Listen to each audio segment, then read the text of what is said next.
오늘은 슬픔이 변하여 이런 제목의 말씀 함께 나누도록 하겠습니다. 설 명절이 되어서 그러신지 얼굴들이 다들 참 좋아 보이시네요. 맛있는 거 많이 드셨어요? 예, 우리 옆에 계신 분들과 다시 한번 우리 새해 인사 한번 나누실까요? 새해 복 많이 받으세요. 함께 인사합니다. 예.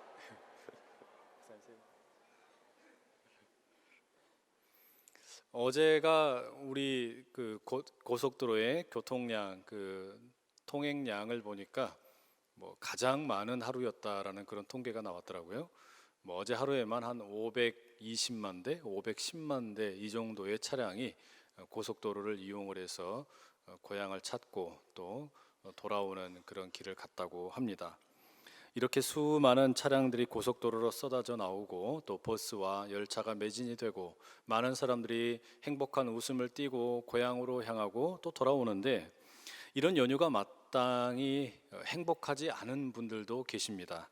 명절을 앞두고 사업장에 화재가 발생하여 큰 피해를 입은 집사님, 또 출근하는 길에 교통사고를 당해 병원에서 명절을 보내시게 된 성도님, 이산 가족이 되어 고향에 돌아가지 못하는 우리 이웃들, 취업을 하지 못해 떡국 대신에 혼밥을 즐기며 학원에 묶여 있는 청년들, 장애인 가족이 있어서 그들을 돌보느라 명절이 되면 더 힘겨워지는 가족들, 또 한국에 일을 하기 위해 가족과 고향을 멀리한 채 찾아온 우리 외국인 노동자들, 이런 분들에게는 설 명절이 그냥 반갑지만은 않습니다.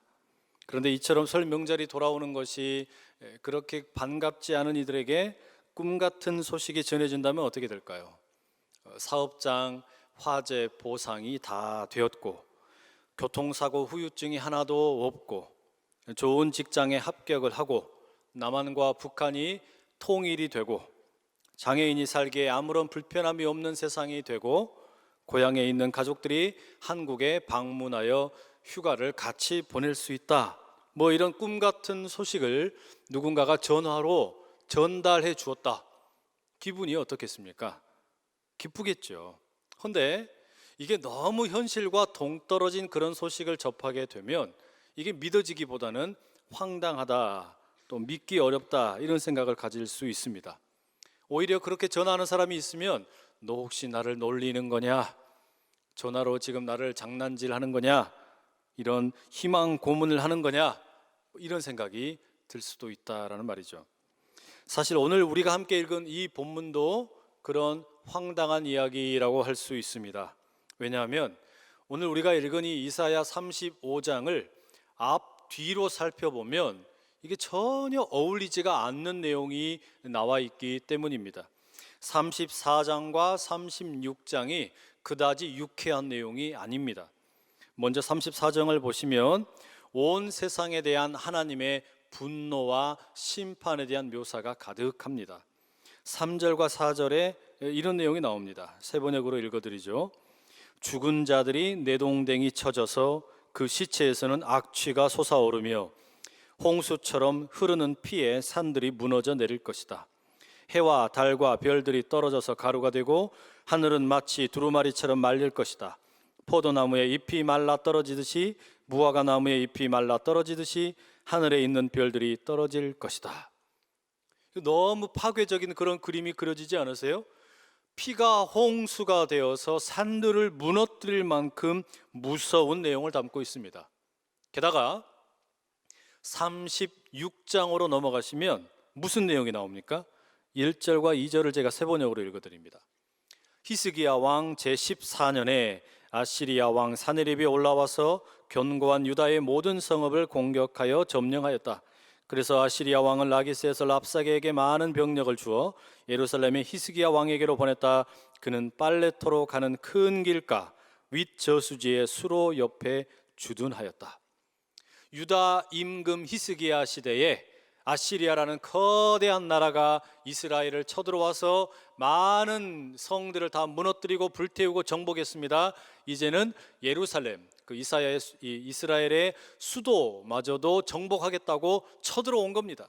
지금 여러분 이렇게 34장과 36장은 아주 위급한 내용들을 우리에게 보여주고 있어요. 하나님께서 세상을 심판하셔서 불바다가 되고 피바다가 되는 내용, 그리고 나라의 수도가 넘어가기 일보 직전에 위태위태한 내용을 담고 있다라는 말입니다. 그런데 이런 34장과 36장의 틈바구니에 위치하고 있는 이 35장은 너무 순진한 내용을 담고 있는 것처럼 보이는 겁니다. 아니, 어떻게 이렇게 아름답지만 생뚱맞은 내용을 담을 수 있을까 싶습니다.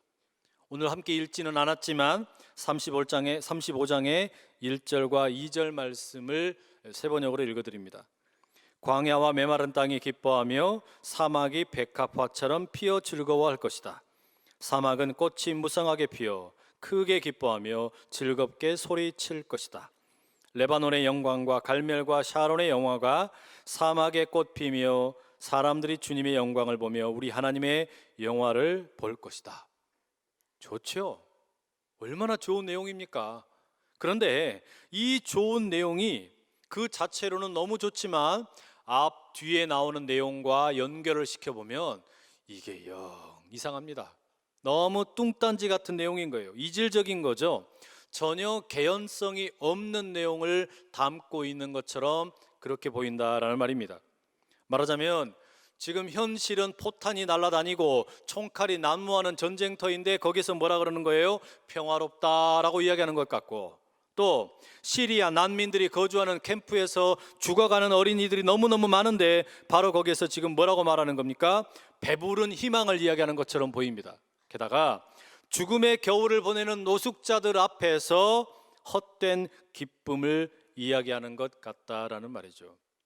그런 이유 때문인지 모르지만 이사야서를 연구하는 학자들은 이 본문의 위치가 좀 잘못된 것 같다라고 말하는 분들도 종종 있습니다. 이사야서는 크게 두 부분으로 나누어집니다. 전체가 66장인데 1장에서부터 39장까지는 주로 심판에 대한 이야기가 가득하고, 이어지는 40장에서 66장까지는 회복에 대한 메시지가 가득합니다. 그런데 35장은 회복을 이야기하는 40장 그 뒷부분에 위치한 게 아니라 앞부분에 위치하고 있는 거예요. 그러니 이 35장의 위치를 바꾸어야 될 것 같다.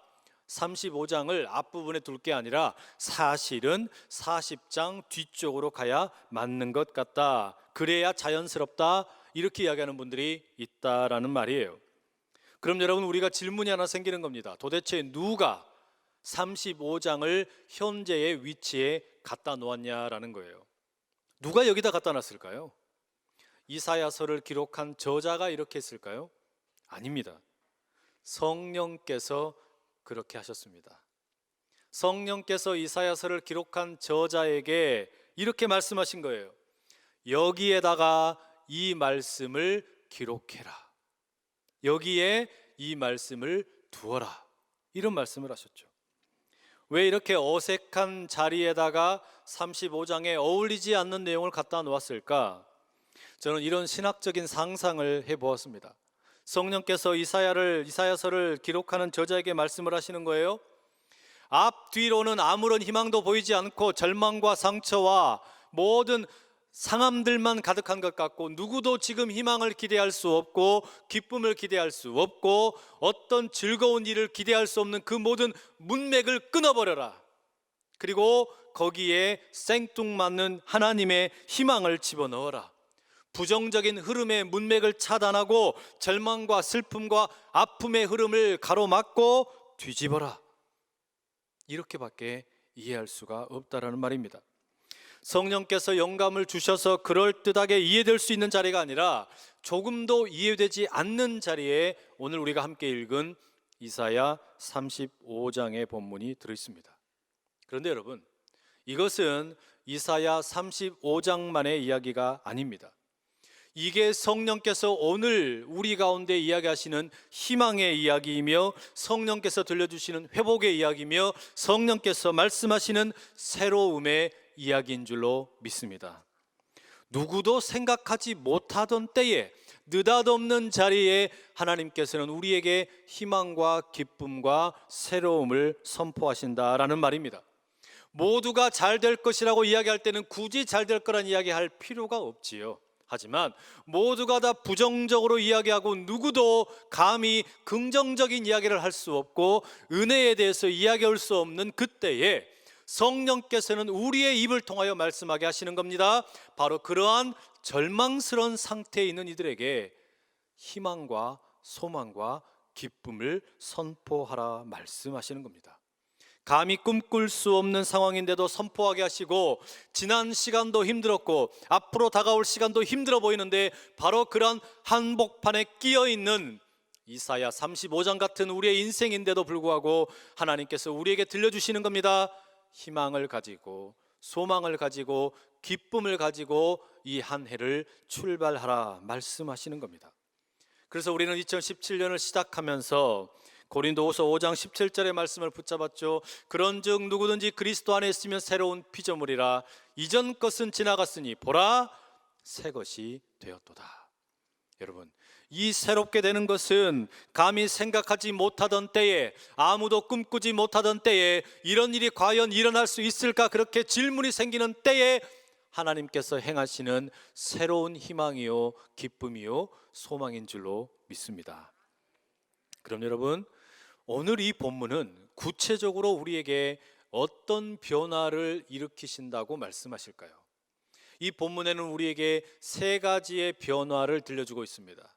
하나님께서 그렇게 모든 부정적인 흐름과 모든 원망과 악한 어떤 물줄기가 흘러가는데 그 물줄기를 딱 가로막고서 말씀하시는 변화 세 가지가 있습니다. 그 첫째가 뭐냐면 장소의 변화입니다. 1절과 2절의 말씀을 제가 다시 한번 읽어드립니다. 광야와 메마른 땅이 기뻐하며 사막이 백합화와 같이 피어 즐거워하며 무성하게 피어 기쁜 노래로 즐거워하며 레바논의 영광과 갈멜과 사론의 아름다움을 얻을 것이라. 그것들이 여호와의 영광 곧 우리 하나님의 아름다움을 보리로다. 제일 먼저 언급되는 게 뭐냐면 장소에 대한 이야기입니다. 광야와 메마른 땅이 변화가 일어날 거라는 겁니다. 광야, 메마른 땅, 사막 어떤 곳입니까? 살기 어려운 곳이죠. 살기가 어렵고 생명의 기운을 쉽사리 느끼기 어려운 곳입니다. 오히려 전쟁이 기다리고 있고 죽음이 기다리고 있는 땅입니다. 원망과 실망과 탄식이 가득한 땅입니다. 그런데 바로 그런 광야와 메마른 땅과 사막을 이제 꽃이 핀 곳으로 바꿔주시고 이제는 기쁨의 찬송이 가득한 땅으로 바꾸시겠다 말씀하십니다. 7절도 이렇게 이야기하시죠. 세번역 성경으로 이렇게 되어 있습니다. 뜨겁게 타오르던 땅은 연못이 되고 메마른 땅은 물이 쏟아져 나오는 샘이 될 것이다. 승냥이 떼가 뒹굴며 살던 곳에는 풀 대신에 갈대와 왕골이 날 것이다. 여러분 보십시오. 이스라엘이 지금 거하고 있는 장소가 메마른 땅이든지 광야이든지 사막이든지 그곳이 어떤 곳이든지 간에 이제 이전과 상관없이 장소를 새롭게 하시겠다라고 말씀하십니다. 여러분에게 묻습니다.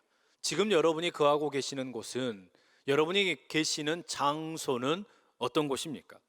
사막입니까? 광야입니까? 메마른 땅입니까? 혹은 매연과 미세먼지와 황사와 오염물질이 가득하여 숨을 쉴 수 없는 곳입니까?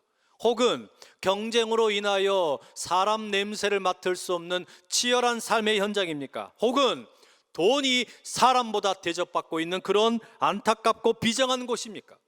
그곳이 어떤 곳이든 우리 하나님께서 이 새해 동안에 새로운 땅으로 장소를 바꾸어 주실 줄로 믿습니다.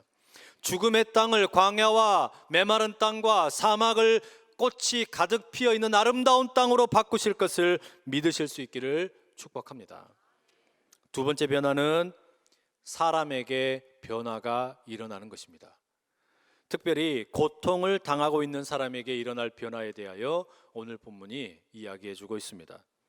고통이라는 것은 우리에게 여러 가지 다양한 모습으로 나타날 수가 있겠지요.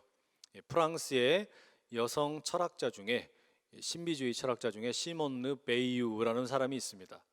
이 사람이 쓴 책 중에 하나님을 기다리며 이런 책이 있는데 그 내용에 보면 고통에는 육체적인 고통이 있고 사회적인 고통이 있고 영적인 고통이 있다, 뭐 이런 이야기를 들려줍니다. 그런데 이런 고통으로 신음하던 사람들에게 지금 오늘 본문이 뭐라고 말하냐? 변화가 일어난다라고 말합니다. 5절과 6절 상반절에 이런 기록이 있죠. 그때에 맹인의 눈이 밝을 것이며 못 듣는 사람의 귀가 열릴 것이며 그때에 저는 자는 사슴같이 뛸 것이며 말 못하는 자의 혀는 노래하리니. 지금은 몸이 아픈 사람, 눈을 볼 수 없고 귀로 들을 수 없고 말할 수 없는 사람, 이렇게 온전하지 못한 모습을 가지고 있는 이들이 하나님으로 인하여 온전하게 변화될 것이다 라고 말하고 있습니다. 물론 여러분, 지금 우리 가운데 연약한 병마로 인하여 힘겨워하는 분들, 때로는 장애가 있어서 어려운 분들 계시지요. 이런 질병이나 장애 가운데에는 우리가 사는 동안에 고쳐지지 않는 질병들이나 장애도 있습니다. 회복되기 어려울 수도 있습니다. 그런데 우리 주님께서 그 고통당하고 있는 사람을 새롭게 하시겠다는 거예요. 주님으로 인하여 새롭게 되는 일이 일어날 것이라는 말입니다. 그 고통당하는 사람이 오히려 건강한 사람을 부끄럽게 하고, 연약하고 약한 사람이 오히려 건강한 사람을 창피하게 만드는 일이 벌어지게 될 것이라 노래하고 있는 겁니다. 미국의 조지아주에 가면은 콜롬비아 신학대학원이라는 미국 장로교에 소속된 신학교가 있습니다. 그곳에서 오랫동안 예배와 설교를 가르쳤고, 지금은 이제 듀크 대학교라는 곳으로 이직을 해서 가르치고 있는 찰스 캠벨이라는 교수님이 있습니다. 이분이 설교학 수업 시간에 학생들에게 꼭 요구하는 과제가 하나 있는데, 그게 뭐냐면 주변에 있는 대도시 애틀랜타 다운타운으로 가서 노숙자들을 위하여 예배를 집례하고 설교하도록 하는 과제입니다. 하루는 자신의 학생들과 이 교수님이 함께 그 애틀랜타의 그 다운타운으로 내려갔어요. 근데 하필이면 그때가 차량 통행이 아주 많은 그런 붐비는 시간이었습니다. 그 가운데 노숙자들을 위하여 예배를 인도하는데, 그날따라 이 시끄러운 가운데 누군가가 예배를 방해하면서 끼어든 겁니다. 누구였냐? 가만히 보니까 듣지 못하고 말하지 못하는 장애인 노숙자였습니다. 평소에는 내성적인 사람이었는데 그날따라 이상하게 그 예배의 자리에 끼어 들어오더니 이분이 아무 말 없이, 말을 못하니까 그냥 머리를 조아리면서 경배를 한 뒤에 거기 모인 모든 사람들을 향하여 수화로 찬양을 하는 겁니다. 그리고 수화로 자기의 간증을 하는 겁니다. 그런데 이 이야기를, 그 수화를 보고 있던 이 캠벨 교수가 뭐라 그러냐면, 이 수화 찬양이 마치 아름다운 춤과 같더라, 이렇게 이야기하는 겁니다. 왜 그렇습니까? 이게 단순한 수화 찬양이 아니었어요. 시끄러운 시내 한복판에 자동차들이 경적을 울리고 달려가는 가운데 있으니 그 멀쩡한 사람들, 목소리를 가지고 찬양하려고 하는 사람들 어떻습니까? 그 소음을 이기기 위해서 더 크게 소리를 높이고 꽥꽥 소리를 지르면서 찬양하고 기도하고 설교를 해야만 했습니다. 그런데 몸이 연약한 사람, 말할 수 없는 사람, 듣지 못하는 이 한 사람이 나와서 어떻게 하는 겁니까? 수화로 찬양하니까 멀쩡한 사람들이 말하는 것으로 할 수 없는 일을 모든 사람을 향하여 감당하는 겁니다. 이 엄청난 뒤집어지는 역사가 일어난 거예요. 말 못하는 사람이, 그리고 듣지 못하는 사람이 수화로 찬양을 하게 되자 거기에서 모든 소음과 시끄러운 공해와 또 이런 것들이 하나도 문제가 되지 않는 엄청난 일이 일어나게 되었다라는 말이에요. 여러분, 혹시 지금 질병 때문에 몸이 힘드십니까? 아니면 사회적인 관계 때문에, 인간 관계 때문에 사람들에게 외면을 당하여 힘드십니까? 아니면 하나님이 계시지 않는 것 같아서 영적인 고통을 당하고 계셔서 힘드십니까? 하나님께서 그런 어떤 고통이든지 다 거두어 주시고 그 고통을 바꾸셔서 연약한 자로 하여금 건강한 자를 부끄럽게 만드시는 위대한 일을 여러분을 통하여 행하시기를 간절히 축복합니다.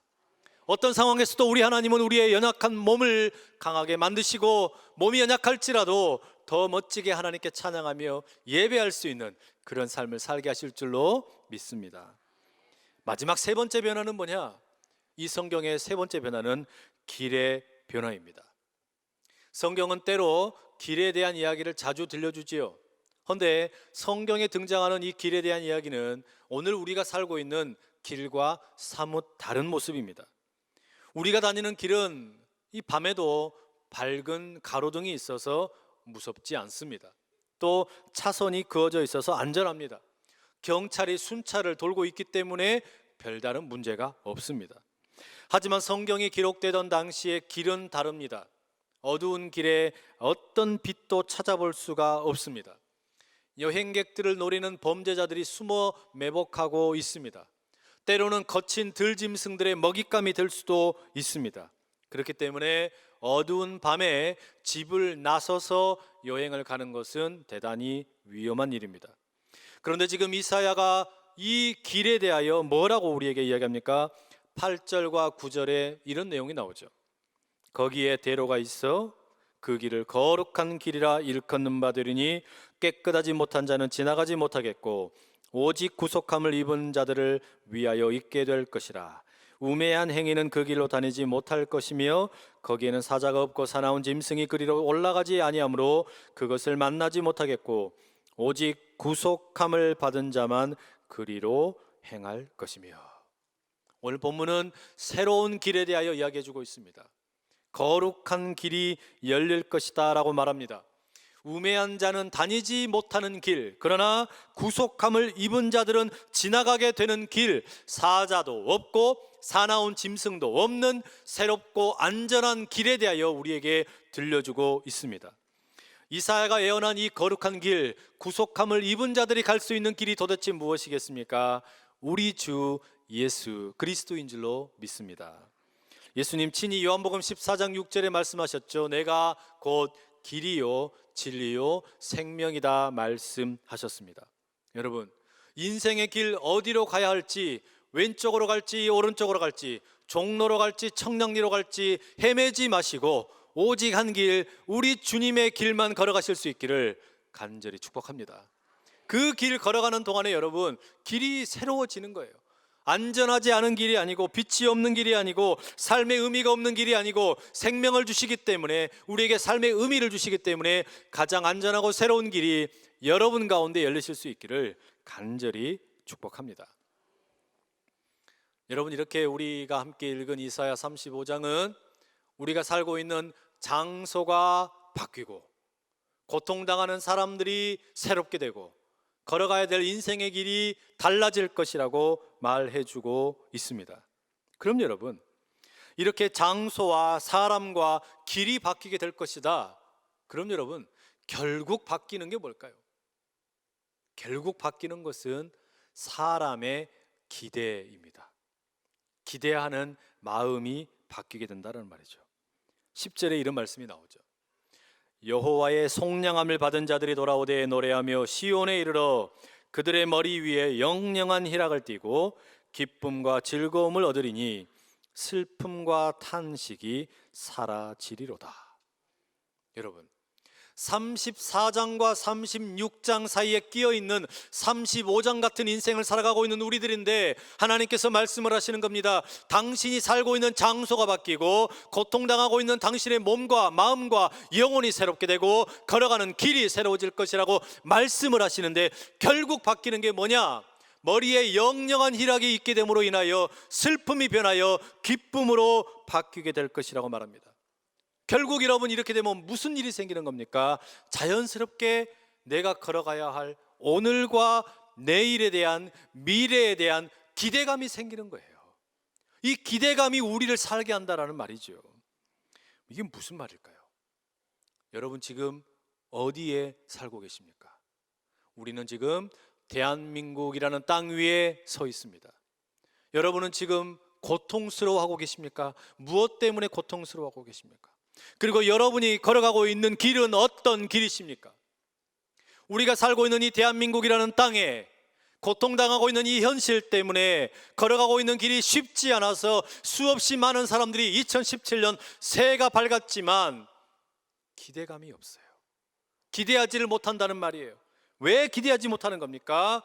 미래가 불투명하고 무언가 확신이 없기 때문입니다.